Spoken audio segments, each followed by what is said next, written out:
Bem-vindos ao canal Três Tons de RH. É muito bom estar aqui com o Roberto, com o Serginho. E hoje nós vamos fazer o episódio 3, que foi pedido, porque assim, o tema clima, ele traz tantas possibilidades, ele tem tantas nuances, que nós resolvemos trabalhar em 3 vídeos diferentes. O primeiro, só para a gente relembrar, nós falamos da pesquisa convencional, né? Já no segundo, nós trouxemos dicas do dia a dia, como trazer o tema clima para o dia a dia da organização, tanto na vida do RH como na vida dos gestores em geral. E hoje a gente vai fazer diferente, né, Serginho? O que a gente vai trazer hoje? Hoje a nossa ideia... Bom, antes de falar disso, por favor, gente, a gente está com a mesma roupa, né? Vocês estão reparando, né? Porque a gente está gravando na sequência, todo mundo achar, né? Tipo The Voice, né? Aquela coisa. Eu pensei que ia passar batido, Serginho. Agora você chamou a atenção. Eu estou com a camisa vermelha aqui que chama atenção. Desculpa. Mas hoje a gente espera trazer para vocês exemplos do dia a dia, falar de mais possibilidades, de mais ferramentas.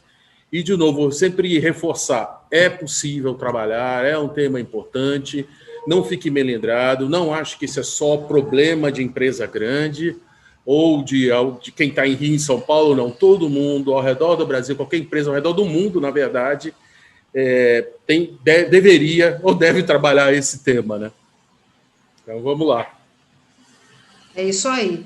E assim, a gente também às vezes ouve, né, falando de case, de dia a dia, falando da situação, né, da vida real, eu já ouvi, né, em alguns lugares, que o clima, ele é dado, né, pelo comportamento ou do dono da empresa, ou das lideranças, né, sêniores da empresa.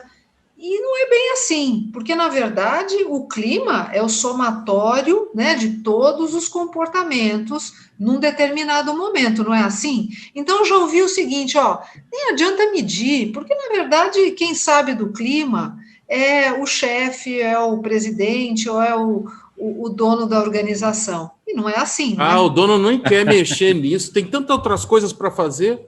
Eu tenho um exemplo. Tem que produzir, tem que vender. Na verdade, ele quer só que venda. Tá certo. Eu tenho um exemplo bem interessante. Tinha um head da área, né, que chegava na época da pesquisa de clima, ele chamava todos os seus subordinados e falava assim: senhores, a partir da semana que vem nós vamos ter a pesquisa de clima. Como eu já sei que o clima da empresa é bom e da nossa área é bom, eu espero que a pesquisa corresponde exatamente ao que eu...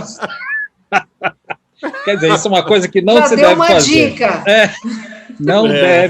Você não deve forçar as pessoas a responder, você não deve direcionar as pessoas, você tem que inspirá-las, né, e tem que dizer para elas, né, para as equipes, que o clima é importante para o desenvolvimento da empresa, mas não forçar, né, e não direcionar principalmente a resposta, né, e muito menos usar isso como uma ferramenta de retaliação, né, que era exatamente Sim. Nesse caso também servia, né, o resultado, essa área deu ruim, né, aí chamava a pessoa, por que tá ruim, o que aconteceu, não sei o quê, quer dizer, não faça isso. Robertão, não sei se é pior ou melhor esse exemplo, mas eu já vi isso na remuneração variável dos executivos. O resultado da pesquisa de clima. Então, complicado, né? Qual é a chance de dar certo, de ser tratado realmente, né? Não tem, né? Aqui você trouxe um ponto Ou você importante. Preparar toda a empresa, colocar bandeirinha, que é isso que você está falando, né? Então, a comunicação, RH se mobilizava, soltava uma política de reajuste de um benefício semanas antes da pesquisa, da data da pesquisa de clima, e no final entrava no variável. Não rola. Aqui você está trazendo um ponto muito interessante, né, Sérgio? Que eu já vi também, colocar como uma meta institucional, fazendo parte de todos os funcionários, né, uma melhoria no percentual, né, daí da pesquisa de clima. Veja, é possível? Sim, mas muito cuidado, né? Muito cuidado, porque como o resultado, né, individual, ele acaba impactando no bolso, tem sempre um risco de, durante a pesquisa, todo mundo responder que está uma maravilha, por quê? Porque vai ter aí o bônus envolvido na história. Então, a minha sugestão é que sejam colocadas as ações oriundas dos planos, né, para melhoria de clima, para a gente ficar mais aderente ao que se deseja, colocar as ações e não o resultado, o percentual desejado a ser atingido. Nesse exemplo que eu vi, né, deixou de ser meta, e aí, Valéria, não só as ações, mas os resultados concretos. Então, nesse caso, era a redução do turnover, era melhorar o lançamento de produtos, que foi até o Roberto falou desse ponto no nosso último bate-papo. Então, assim, focava as ações, e o meio era justamente o diagnóstico, claro que tem o diagnóstico, mas o plano de ação era o meio, para ficar até mais transparente, porque isso é muito importante. O que eu acho? Eu acho que, como corporação, né, deve existir um esforço para a melhoria do clima. Né? Isso, a meu ver, isso é direção e gestão que é responsável por isso. Você colocar a pesquisa nas avaliações das equipes, incluir todos, realmente é um risco grande, né, de você usar essa ferramenta como uma ferramenta de trade-off. Né? Eu acho que tem que ter, concordo com você, Valéria, muito cuidado, né, na hora de aplicar. Né? Se for aplicar, porque existem empresas que vão aplicar, focar isso na gestão ou como meta corporativa, né? E usar, sim, as ferramentas, né, e com índices que sejam viáveis, com variações que sejam viáveis de um exercício para o outro, né? Porque, e claro, com a meta de perseguir, se quer entrar entre as 10 melhores, as 100, que seja. Né? Eu acho importante ter isso bem discutido, né, para não transformar a pesquisa como um instrumento de trade-off, né, que realmente não é uma coisa... Roberto, assim, gente, eu trabalhei com muitos anos, eu gosto sempre de enfatizar o lado bom. A gente está falando dos cuidados e armadilhas, porque você não pode virar refém, né? Então, desse ponto que você está... nossa meta é ser o primeiro do benchmark que a gente faz. É bacana você falar, né, direcionamento estratégico, faz parte de vários, mas cuidado para não ficar refém, né? Nós temos que ser o primeiro, então vamos acertar isso, vamos fazer aquilo, vamos escutar tudo. Fica um processo inadministrável, a régua vai sempre subindo, né? Aí todo mundo vira balcão, todo mundo acha que é só pedir que vai ser atendido, e o clima não é isso. O clima é priorizar, e tem que ser bom para os empregados, tem que ser muito bom para a empresa, porque tem que ser sustentável, tem que ajudar e alavancar a performance, tem que ajudar que a empresa alcance os seus objetivos estratégicos. E como a Valéria falou no primeiro episódio, quem não viu, vá lá. É uma foto. A cultura é o filme. É uma foto. Então, a sucessiva, às vezes, que você está medindo, que tem que ser no dia a dia, eu não acho legal você ter um dia internacional da avaliação do clima, o clima é todo dia, para se tornar um filme e começar a acoplar na cultura, exatamente como a Valéria falou no nosso vídeo número 1 desse tema. É isso aí. E eu vi também acontecer uma outra coisa interessante numa organização, que foi, em função, né, do resultado de uma pesquisa, então surgiram ali 48, brincando, né, linhas de ação, né, diferentes no sentido de melhoria desse clima, né, de melhoria dos resultados. Aqui, se houver necessidade das 48 eu não me lembro o número, mas só para exagerar, um número grande, se for necessário, muito bem. Mas, como diria minha mãe, quem muito abraça, pouco aperta. Você concorda? Então, quando a gente coloca 48, provavelmente a gente só vai conseguir fazer umas 10, na melhor das hipóteses. Então, ir aos poucos, priorizar aquilo que realmente vai ter um impacto maior, é também a chave do sucesso. Nesse caso do exemplo, o que acabou acontecendo é que não se fez realmente todas as ações, acabou perdendo o crédito, né, deste trabalho, que é um trabalho tão importante, né, e se desqualificou esse tipo de pesquisa. Então, para você retomar depois disso, é muito mais difícil. E tem mais um ponto. Normalmente, uma ação, ela não impacta num item só, de nenhuma pesquisa, né? Quando você fala, por exemplo, de comunicação, que é um tema tão relevante, vai impactar em tudo, vai impactar no entendimento da política, vai impactar na melhoria de resultados, vai impactar no item liderança, autonomia. Então, escolher muito bem quais são as ações, né, para qual rumo se deseja seguir, para ter um esforço muito bem direcionado e, de fato, né, atingir resultados e poder mostrar esses resultados para a organização. Eu acho até, eu tenho assim... um case... Fala aí, Roberto. Eu tenho um case para contar justamente sobre isso que ilustra, legal. Mas vai lá, Roberto. Então, só para comentar o que a Valéria está falando, assim, realmente existe uma conexão em vários itens, né? A gente falou no episódio anterior, né, sobre que elementos escolher, né? E a partir daí você tem que traçar as suas ações. Essa visão de que eles são conectados é extremamente importante e tem que servir até para quando você for fazer o acompanhamento da pesquisa. Quando você fizer um pulso, você não vai fazer os 48 itens, você vai escolher alguns itens que são relevantes e que efetivamente vão mover a roda, né?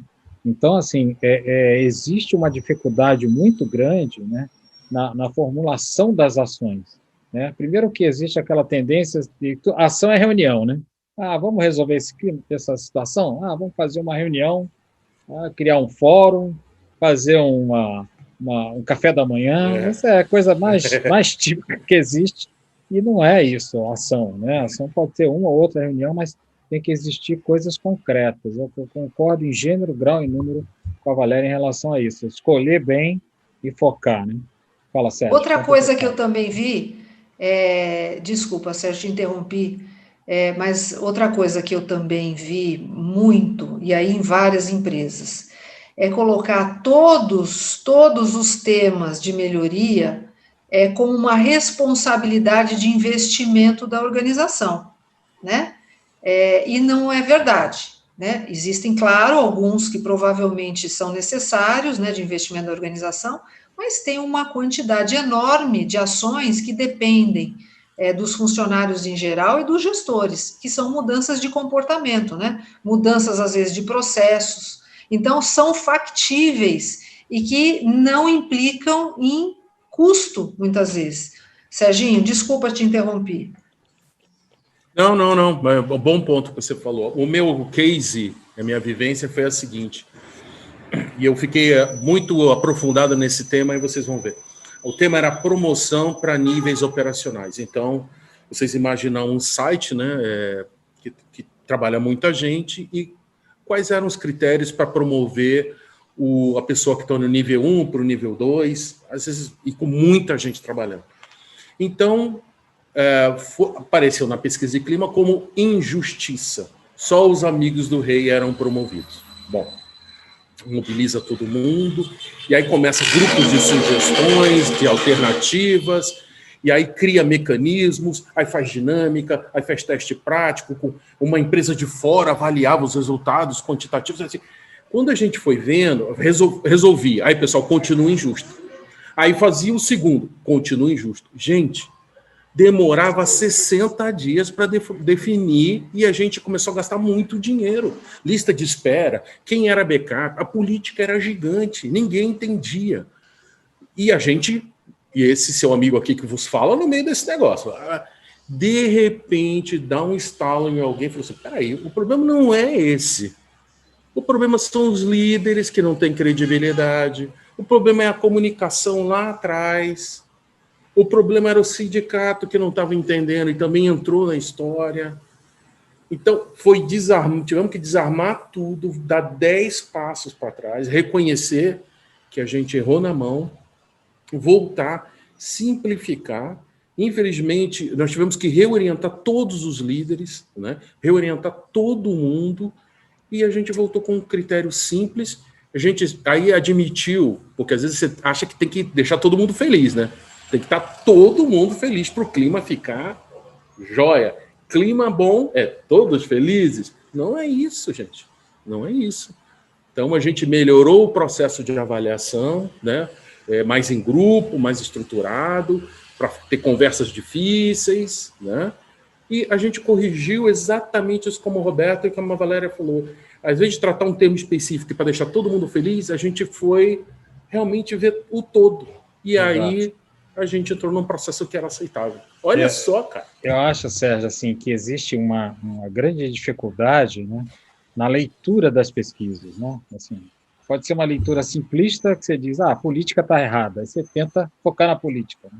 Você esquece, né, a coisa que a gente chama dos pontos cegos, né? Você tem que fazer a combinação das questões, a combinação das perguntas, para exatamente identificar se aquela situação é uma situação de contexto, do momento atual. Então, por exemplo, o pessoal, você faz uma pesquisa, vou dar um exemplo, faz uma pesquisa logo depois de uma transferência de prédio. Você está mudando o site da empresa, né? Agora, por conta do home office, agora diminui um pouco, mas você está mudando, só exemplificando, você muda o site da empresa e logo depois você lança uma pesquisa e pergunta para ela se a estrutura está legal. Quer dizer, pode ser, se a mudança foi bem feita, esse item vai bombar, né? Se a mudança for mal feita, esse item vai cair. Então, assim, você tem que entender exatamente o contexto e na leitura você tem que identificar isso. E você tem que colocar em perspectiva tudo, porque senão vai ser exatamente o que você comentou nesse teu exemplo, né? Esse monte de ponto cego, né? Se você não olha o que é relevante, você vai se perder, você vai gastar energia e dinheiro para resolver e não vai mudar nada, né? O que vai ficando claro é que parece que é um tema muito simples, né? Parece que é aplicar uma pesquisa, ver os resultados e depois criar algumas ações, mas não é. Por isso que é importante ter o envolvimento de toda a liderança, o comprometimento mesmo de toda a liderança, né? E a transparência na comunicação. Porque, de fato, para dar certo esse movimento, ele tem que contar com o coletivo. Não adianta, infelizmente, somente uma pessoa querer, ou somente uma área querer, seja o presidente ou seja a área de RH, não é? E eu também tenho um outro case nesse caso aí que a Valéria acabou de falar. A gente, como todo o processo, acho que o Roberto falou no outro episódio, a gente começou do institucional, vamos cuidar do básico todo mundo, não tinha tanto olhar por área, institucional. Como eu falei para vocês, o exemplo, no meu caso, a gente lançou um programa de ideias e sugestões, nossa, parece antigo, mas chame do que quiser, parte dos recursos foi para financiar o plano, né, de melhorias, de ações. Aí, quando a gente vai aumentando de maturidade, o nível de complexidade, você vai tratando de outros pontos, você olha todos os ciclos de recursos humanos, de gestão, de liderança, de estratégia, e aí você começa a entrar por área. E aí a gente tinha um cara financeiro excelente, mas todo ano os níveis de clima da área dele, da diretoria da área financeira, não melhoravam. E aí vai dar coaching, feedback, mentoring, não só nesse diretor, mas como os líderes também de finanças, né? Porque não era só o diretor. E a coisa não evoluía. A empresa toda estava evoluindo e essa área tão importante, né? Nem preciso dizer, né? Em qualquer área, tão relevante, não andava. E aí? E aí? Bom, eu quero ouvir vocês com relação a esse ponto, porque também é uma situação bem crítica. Só começou a melhorar quando a gente realmente começou a fazer plano com todas as lideranças. Aquele outro nível que às vezes as pessoas não escutam, não ouvem. Assim, aprofundar poucos temas, exatamente isso que a Valéria falou da mãe dela, né, do conselho. Poucos temas e aprofundar. E o que aconteceu também? Esse diretor financeiro, infelizmente, não ficou, porque tinha muito do estilo dele de crenças, de estilo de liderança que não combinavam com o estilo da companhia como um todo de como tratar. Então, foi uma combinação de ações. Eu acho que o RH, né, as empresas têm que se preocupar bastante com esses extremos de avaliação, né?